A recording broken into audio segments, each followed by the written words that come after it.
Em encontro com empresários, o presidente Josué Neto promete revisar as leis estaduais referentes ao comércio para reduzir a burocracia. Tentar diminuir a questão da burocracia pelo quais os empresários passam.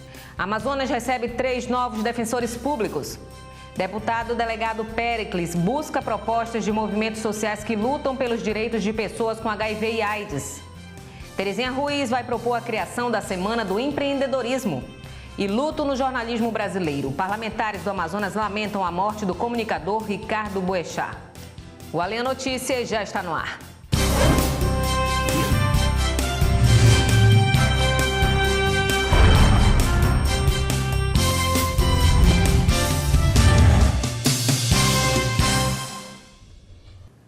Boa noite.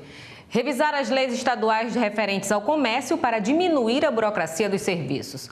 Esse foi um dos compromissos assumidos pelo presidente da Aliança, Josué Neto, durante reunião com a diretoria da CDL Manaus e empresários. Um a um, os empresários apresentaram aos deputados as demandas para facilitar os serviços oferecidos pelo comércio. De acordo com o diretor-presidente da Câmara de Dirigentes Lojistas de Manaus, é preciso revisar as leis estaduais com o objetivo de desburocratizar os serviços. Exatamente, verificar pautas que a gente vai poder falar sobre futuras leis que deveriam ser feitas e outras também que poderiam sair, lei muito antiga, que hoje só atrapalharia o comércio. Então, tudo isso a gente vai conversar, principalmente vindo da sua diretoria, tendo entendimento sobre isso, e eu acredito que com isso nós vamos ter um resultado muito bom. O comércio é responsável por 65% da arrecadação do ICMS estadual. São 4.000 empresários associados na CDL Manaus, que possuem 7.500 lojas. Para a deputada pelo PP, Maiara Pinheiro, é preciso apoiar o setor, porque ele é importante para a economia do Amazonas. Eu acho que o incentivo para essas médias e pequenas empresas realmente se firmarem no Estado tem que ser de todos, tem que partir de todos, não só do Executivo, mas a Assembleia veio aqui para estreitar essa relação e para ajudar de alguma forma para que esses incentivos sejam suficientes para que a gente mude a realidade e deixe de depender só realmente da Zona Franca, como é o que ocorre hoje. O presidente da Assembleia Legislativa, deputado pelo PSD Josué Neto, afirmou que vai criar um esforço concentrado para revisar as leis referentes ao comércio. O objetivo é retirar leis que engessam e burocratizam o trabalho dos empresários. A Assembleia Legislativa tem uma função especial, que é de tratar das dificuldades, tentar diminuir a questão da burocracia pelo quais os empresários passam, principalmente os comerciantes. Foi um pedido da classe dos comerciantes para que haja uma revisão das leis que dificultam a atividade do comércio. Não só a burocracia, mas também a criação de pequenas coisas que impedem e que dificultam a venda, que dificultam o comércio, e a Assembleia Legislativa vai atender esse pedido num prazo mais rápido de tempo possível. O comércio gera aproximadamente 95.000 empregos diretos. Para a deputada MDBista Alessandra Campelo, o setor e o poder legislativo precisam caminhar juntos para beneficiar a população. A reunião de hoje mostra que a Assembleia começa com uma gestão diferente. A gente não espera o problema acontecer para o comércio nos acionar. A gente já veio antes para construir junto com o comércio as soluções, enfim, e criar as leis necessárias para facilitar o acesso ao emprego, para facilitar o desenvolvimento do comércio. Então eu acho que a gente está indo agora sim na mão certa, na via certa. O deputado pelo PDT Adjuto Afonso defende o empreendedorismo como alternativa econômica. Para o parlamentar, é importante que o Poder Legislativo esteja inteirado das necessidades da classe empresarial. O comércio emprega uma quantidade muito grande de pessoas, da mesma forma que a indústria, então a gente precisa mostrar para eles essa aproximação do poder do parlamento com eles. Todas as matérias que dizem respeito ao comércio, à indústria, ao setor produtivo, tramitam pela Assembleia. É importante que a gente tenha esse relacionamento, até para que a gente possa aprimorar, que a gente possa ouvi-los. Os empresários também solicitaram aos parlamentares um estudo para a redução da carga tributária estadual. Também participaram do encontro os deputados João Luiz, Wilker Barreto, Cabo Maciel, Carlinhos Bessa, Roberto Cidade e Doutor Gomes. O Amazonas tem 3 novos defensores públicos. Como advogados do Estado, os profissionais atuam na defesa de causas daqueles que não podem pagar pela assistência jurídica. Uma comitiva de deputados prestigiou a posse. Os novos defensores públicos que tomaram posse no cargo são os 3 primeiros lugares no concurso realizado pela Defensoria Pública no ano passado. Os demais aprovados deverão ser convocados conforme a possibilidade orçamentária do governo. É impensável a gente pensar em justiça sem Defensoria Pública. E eu fico extremamente feliz de saber que a Defensoria Pública hoje amplia os seus quadros. Nós precisamos cada vez mais da presença da Defensoria no interior do Estado. As demandas são enormes. Esses defensores públicos que vão atender nesses municípios que estão sendo disponibilizados é de muita importância, onde nós temos a certeza absoluta que quem vai ganhar isso é a população. Com certeza, com defensores públicos trabalhando em ajudar o povo do estado do Amazonas, o nosso governo só cresce. Uma das grandes dificuldades que temos no interior, todos os exteriores, é a questão dos defensores públicos, onde a população é muito desassistida. Então, já vai começar a desafogar os números de processos parados nas defensorias públicas do estado.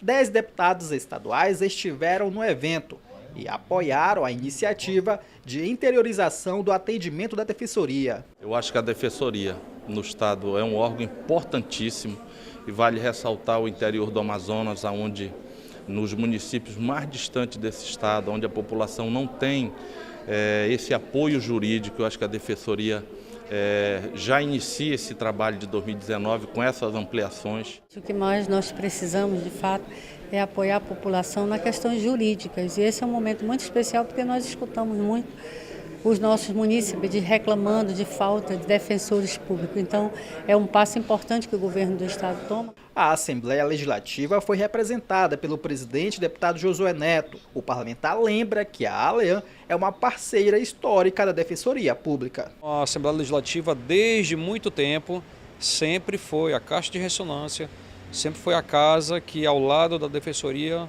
defende essa atividade tão importante para o nosso estado.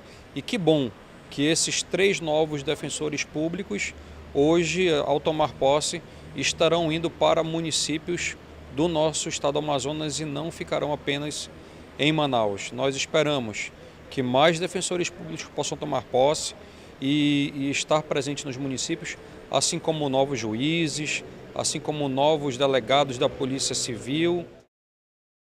Deputado delegado Péricles realiza reunião com movimentos sociais que lutam pelos direitos de pessoas com HIV e AIDS. O objetivo foi discutir propostas para a frente parlamentar que atua na causa. Segundo dados de 2018 do Ministério da Saúde, aproximadamente 960 mil pessoas foram diagnosticadas com HIV e AIDS no Brasil. No Amazonas, esse número chega a quase 17 mil. Devido ao alto índice, foi criada na Assembleia Legislativa a Frente Parlamentar Mista de Enfrentamento e de Defesa dos Direitos da Pessoa com Infecções Sexualmente Transmissíveis, HIV, AIDS e Tuberculose, FRENDAT, que era presidida pelo ex-deputado Luiz Castro, hoje secretário de Educação. Com a saída de Luiz Castro, o futuro da pasta ficou comprometido. Por conta disso, o deputado delegado Péricles realizou uma reunião com movimentos que lutam pela causa e propôs assumir o compromisso. Na verdade, é um primeiro contato que a gente está tendo com a frente. Eu os convidei, já que a gente pretende dar continuidade ao trabalho desenvolvido já pelo deputado e agora secretário Luiz Castro, e conhecer as pessoas responsáveis por esse projeto que é importantíssimo, né, que dá resultado direto àquelas pessoas que realmente necessitam do nosso apoio. Representantes da Rede Nacional de Pessoas Vivendo com HIV/AIDS, RNP Brasil, que atuam no Amazonas há 13 anos, participaram do encontro e destacaram a importância do apoio e da continuidade dos trabalhos. O poder público, ele pode sim nos ajudar muito, abrindo as portas, por exemplo, das escolas, para que a gente tenha acesso para falar com os jovens de prevenção, né? A gente sabe que os índices a nível Brasil e também no nosso estado apontam que a juventude ela está sendo muito infectada. Uma nova reunião deverá ser realizada ainda esta semana na casa para definir sobre a investidura do deputado no grupo de trabalho. A deputada Terezinha Ruiz vai propor a criação da Semana do Empreendedorismo ao Cooperativismo nas escolas da Rede Estadual de Ensino. O objetivo é oferecer novas oportunidades aos jovens. A deputada Terezinha Ruiz vai apresentar um projeto de lei para instituir no Amazonas a Semana do Empreendedorismo ao Cooperativismo. Segundo a parlamentar, os jovens precisam conhecer alternativas de trabalho no modelo cooperativista e empreender em vários ramos da economia. Terezinha Ruiz destaca que a proposta é dedicar uma semana às atividades empreendedoras nas escolas, estimulando os alunos a desenvolverem talentos com criatividade no sistema de cooperativas, em que pessoas se unem com o propósito de dividir o fruto do trabalho. Para a deputada, a escola precisa preparar os alunos profissionalmente, com a inclusão desse tema na grade curricular. Com isso, os jovens terão melhores oportunidades no mercado de trabalho. A parlamentar afirma que vai buscar parceria com a SEDUC e a Organização das Cooperativas do Brasil. Deputados do Amazonas lamentam a morte do comunicador Ricardo Boechat. E no bancada parlamentar, ministro estuda mudar classificação de rompimento de barragens. É o que você vai ver a seguir. És formosa de natureza. A vida corre em tuas veias. Todos os olhos estão voltados para ti. Tens o sangue verde da nobreza. Não negas água, nem o teu fruto, nem esperança para a humanidade, que tem medo de seu próprio futuro. Preserve. O presidente do Senado deve criar comissão para acompanhar o projeto da reforma da Previdência. E o ministro Onyx Lorenzoni estuda mudar classificação de rompimento de barragens, que hoje é considerado desastre natural. Esses são os destaques do Bancada Parlamentar com a jornalista Adriana Araújo.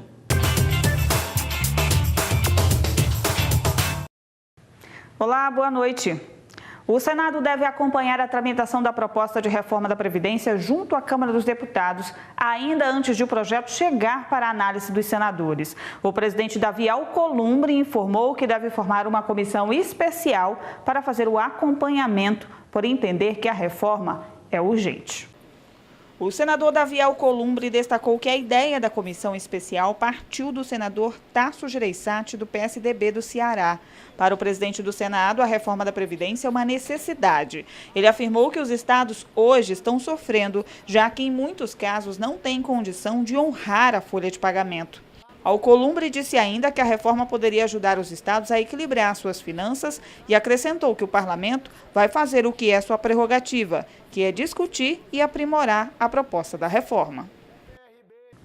O chefe da Casa Civil da Presidência da República, ministro Onyx Lorenzoni, informou que o governo estuda mudar a classificação de rompimentos de barragens. Atualmente é considerado desastre natural, o que permite acesso mais rápido das vítimas aos recursos do Fundo de Garantia por Tempo de Serviço, o FGTS. A lei que trata do FGTS permite que os beneficiários movimentem suas contas em caso de necessidade pessoal, cuja urgência e gravidade decorra de desastre natural. Depois de reunião no Ministério do Desenvolvimento Regional, Onyx diz que a Casa Civil prepara análise sobre o tema, que será discutida a partir desta segunda-feira no Palácio do Planalto. Ele coordenará as discussões com representantes de diversos ministérios para acompanhamento da situação do rompimento da barragem da empresa Vale em Brumadinho, ocorrido no último dia 25. O Bancada Parlamentar fica por aqui. Até a próxima semana. Amazonas pode receber pelo menos 3.000 novos postos de trabalho com a abertura de uma fábrica de processamento de estânio. A mineração Taboca anunciou investimento durante a visita do deputado Sinésio Campos, do PT, ao município de Presidente Figueiredo. Atualmente, todo o beneficiamento de estânio, metal extraído da cassiterita, é levado do Amazonas para São Paulo, onde é transformado em insumos para a indústria eletroeletrônica. Mas esse cenário pode mudar. Foi o que anunciou o deputado Sinésio Campos, do PT, presidente da Comissão de Geodiversidade e Recursos Hídricos, após visita à mineração Taboca, em Presidente Figueiredo. Segundo o parlamentar, a mineração, instalada na Vila do Pitinga, pretende investir inicialmente $200 milhões para a construção de uma fábrica de beneficiamento do metal. Essa obra pode gerar pelo menos 3.000 empregos diretos no Amazonas. Agora o deputado vai colocar o assunto em pauta no estado para que o projeto seja viabilizado, porque, segundo ele, o plano esbarra na oferta de energia elétrica, tanto para a modalidade de exploração já existente, quanto para a fábrica de beneficiamento ainda a ser construída. O deputado Sinésio Campos deve trazer ao Legislativo os representantes da mineração Taboca ainda esta semana para expor o plano de melhoramento da exploração do minério aos parlamentares. Luto no jornalismo brasileiro. Deputados do Amazonas lamentam a morte do comunicador Ricardo Boechat. O jornalista, apresentador e radialista tinha 66 anos e trabalhava no Grupo Bandeirantes. Ricardo Eugênio Boechat, filho de diplomata, nasceu no dia 13 de julho de 1952, em Buenos Aires. Começou a carreira jornalística no final de 1969 a 1970 no jornal Diário de Notícias. E desde lá, passou por várias empresas de comunicação, como o Globo, TV Globo, O Dia, o Estado de São Paulo, Jornal do Brasil e SBT. Atualmente trabalhava no Grupo Bandeirantes de Comunicação, como âncora do Jornal da Band e da rádio Band News FM, e ainda colunista da revista Isto É. Ganhador de 3 prêmios ESSO, foi eleito o jornalista mais admirável pelo site Comunique-se em 2014. Ricardo Boechat estava em um helicóptero quando caiu na rodovia Anhanguera, em São Paulo, e bateu na parte dianteira de um caminhão que transitava pela via, no início da tarde desta segunda-feira. Diversas autoridades lamentaram a morte do jornalista. Aqui no Amazonas não foi diferente. A Casa Legislativa se solidarizou com a família do profissional e do piloto. O presidente da ALEAN, deputado Josué Neto, destacou a atuação histórica de Ricardo Boechat na imprensa brasileira. É uma morte lamentável, né, já que trata-se de um homem que dentro da imprensa fez história, que como jornalista é sempre um jornalista combativo, principalmente na área da honestidade, que prega aí os bons recursos da melhor forma, a boa utilização dos recursos públicos, da democracia. O Brasil inteiro lamenta a morte do Boechat, uma pessoa lúcida, uma pessoa corajosa, uma pessoa que nos dá orgulho de falar assim, eu sou jornalista. Pela rede social, o deputado Serafim Correia lamentou o acidente trágico que vitimou o profissional. O deputado Álvaro Campelo, na página oficial do Instagram, disse estar profundamente consternado com a morte do colega jornalista Ricardo Boechat. O governador do Amazonas, Wilson Lima, tuitou luto e escreveu uma grande perda para o jornalismo brasileiro. O presidente Jair Bolsonaro fez uma publicação no Twitter também para lamentar a morte do jornalista Ricardo Boechat e se solidarizou com a família do profissional e do piloto. O Além Notícias fica por aqui. Uma ótima noite para você e até amanhã.